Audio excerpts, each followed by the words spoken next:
जंगल बाहर से भले ही शांत और सुरम्य दिखाई दे, पर उसकी असली कहानी उसके सन्नाटे में छुपी होती है। मेरा नाम है शब सिंह, फॉरेस्ट गार्ड। पिछले 2 दशकों से मैंने न जाने कितने जंगली इलाकों की धड़कनें महसूस की है, कितनी ही रातें पेड़ों की छांव में बिताई है। हर दिन की तरह यह भी एक आम दिन था जब मुझे पता चला कि मेरा ट्रांसफर धोला रेंज में हो गया है। धोला रेंज, ये नाम सुनते ही किसी का भी दिल धड़क उठे। कई अफवाहें फैली हैं इस जगह के बारे में, बहुत से किस्से हैं।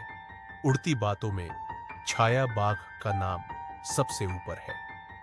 गांव वाले बताते हैं कि एक साया है जो जंगल में मंडराता है। न शेर, न बाघ, न कोई इंसान, बस एक छाया जो जिसकी निगाह में आ जाए उसके मवेशी किसी अनजानी मौत का शिकार बन जाते हैं। कौन विश्वास करे? मैंने तो आज तक न कोई भूत देखा, न आत्मा, न ऐसी कोई परछाई। जंगल के अपने कानून होते हैं, यही मेरा यकीन था। लेकिन धोला रेंज जाने के बाद मेरी सोच बदलने लगी। वो दोपहर 12 फरवरी, जब मैं मनोज के साथ वहां पहुंचा, हवा में अजीब सा भारीपन था। मनोज, नया गार्ड, उसकी जिज्ञासा उसकी आंखों में साफ झलकती थी, पर कदम कदम पर झिझक भी। हमने सारा सामान एक पुराने वॉच टावर में रखा। चारों ओर ऊंचे पेड़, नीचे झाड़ियां, गाढ़ा सन्नाटा। रात गहरा रही थी और दिमाग में गांव वालों की कहानियां घूम रही थीं। पहली रात, नींद आंखों से कोसों दूर। कुछ देर के लिए तो ऐसी शांति थी जैसे जंगल थम गया हो, लेकिन यह शांति अस्थायी थी। 2 बजे के लगभग नीचे से कहीं गजिन झाड़ियों में भारी चीज गिरने की आवाज आई। मैं सतर्क हो गया। बाहर सिर्फ हवाओं की सरसराहट और घनी चुप्पी। नीचे झांका, 2 लाल आंखें झाड़ियों के बीच टिमटिमा रही थी। मेरे अनुभव का पिटारा कहता था कि रात में चमकती ऐसी आंखें किसी शिकारी की हो सकती हैं, पर यह अजीब था। वहां कोई शरीर नजर नहीं आ रहा था, बस आंखें शून्य में तैर रही थीं। कौन है? आंखें लुप्त हो गई, जैसे कभी थी ही नहीं। हम दोनों दौड़कर नीचे पहुंचे। मिट्टी गीली थी, पत्तों के जलने की महक आती थी और वो जगह ठंडी पड़ गई थी, जैसे किसी ने अभी-अभी वहां से गुजरने के बाद अपना डर छोड़ दिया हो। सर, ये बाघ तो बिल्कुल नहीं था। सच जानने से पहले मान लेना ठीक नहीं मनोज।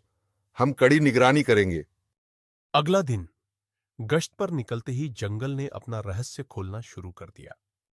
एक मरी हुई भैंस, चमड़ी खींची हुई, बिना एक भी खून की बूंद, बिना किसी पंजे का निशान।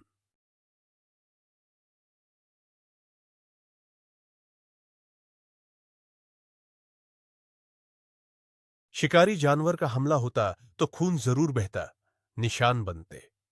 मन में सवाल गहरे होते गए।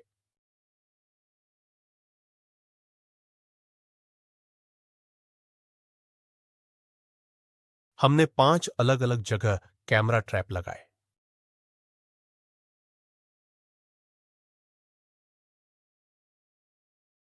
उस रात वॉच टावर में बैठकर हम अगले दिन का इंतजार करने लगे। तीसरी रात, जब हमने ट्रैप से रिकॉर्डिंग देखी, मेरा शरीर सिहर उठा।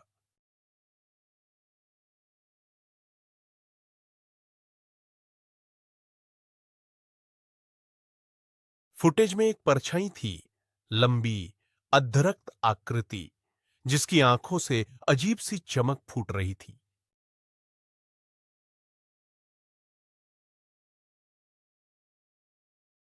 शरीर कमर से ऊपर एक फूस की तरह धुएं सा फैला हुआ, और वह हवा में तैर रही थी। सर, मुझे लगता है ये कोई आत्मा है। जंगल अपने रहस्य खुद संभालता है। हमें और गहराई में जाना होगा। उसी रात मैंने अपने पुराने साथी बृजमोहन को फोन लगाया। उसकी आवाज में उम्र का थकावट था, मगर यादें ताजी थीं। मैं जानता हूं शब, मैंने भी देखा था 1985 में। क्या? तब रघु सिंह यहां था, एक तेज तर्रार और ईमानदार फॉरेस्ट गार्ड। एक रात उसे शिकारियों ने मार डाला, सिर धड़ से अलग कर दिया था। उसका कत्ल आज तक नहीं सुलझा। उसके बाद कई बार उसी जगह रहस्यमयी परछाई देखी गई। शहर वालों ने अंगूठी लौटाई, टोपी जलाई, जो कुछ कर सकते थे किया, लेकिन वो साया कभी कभार अब भी दिख जाता है। शायद वो आत्मा जंगल के रक्षा के वास्ते फंसी है। मैंने फोन रखा। आंखों के सामने कैमरे की फुटेज घूम गई। क्या जंगल का कोई रक्षक आत्मा बनकर रह गया? अगली रात हम दोनों, मैं और मनोज, उसी जगह पहुंचे जहां रघु सिंह का शरीर बरामद हुआ था। पत्थर की कब्र सी छाप, उबड़ खाबड़ जमीन, पेड़ों की कतार और हवा में जली हुई लकड़ी की महक। हमने पुराने ढंग से जगह को घेरा, नमक छिड़का, लोबान जलाया, रघु सिंह की टोपी बीच में रख दी। टोपी पर उसका नाम लिखा, राघु सिंह। रात के तीसरे पहर हवाओं में अचानक सनसनी दौड़ गई। टॉर्च की किरण फिसली। बस तब देखा, काला धुआं सा साया आंखों से ज्यों लावा रिस रहा हो हमारे तरफ बढ़ रहा था। रघु सिंहा! साया करीब आया और वहीं थम गया। मनोज की घुटनों में जैसे जान न रही, पर मैं जस का तस खड़ा रहा। अगर तुझे शांति चाहिए तो ले ये तेरी टोपी, ये जंगल अब तेरे नाम है। वो परछाई कुछ पलों तक स्थिर रही, फिर जंगल गूंज उठा और की एक दर्द भरी चीख, जिससे पूरा इलाका थर्रा गया। परछाई नीचे जमीन पर गिर गई और तमाम अंधेरा घना घना सा छा गया। जब रोशनी वापस आई तो वहां बस टोपी पड़ी थी, जली हुई, पर उस पर अब भी नाम लिखा था, राघु सिंह। उस रात के बाद जंगल की हर एक शाख में, हर एक धड़कन में जैसे शांति उतर आई। मैं शब सिंह बतौर फॉरेस्ट गार्ड बस इतना कह सकता हूं। जंगल के अपने कानून हैं।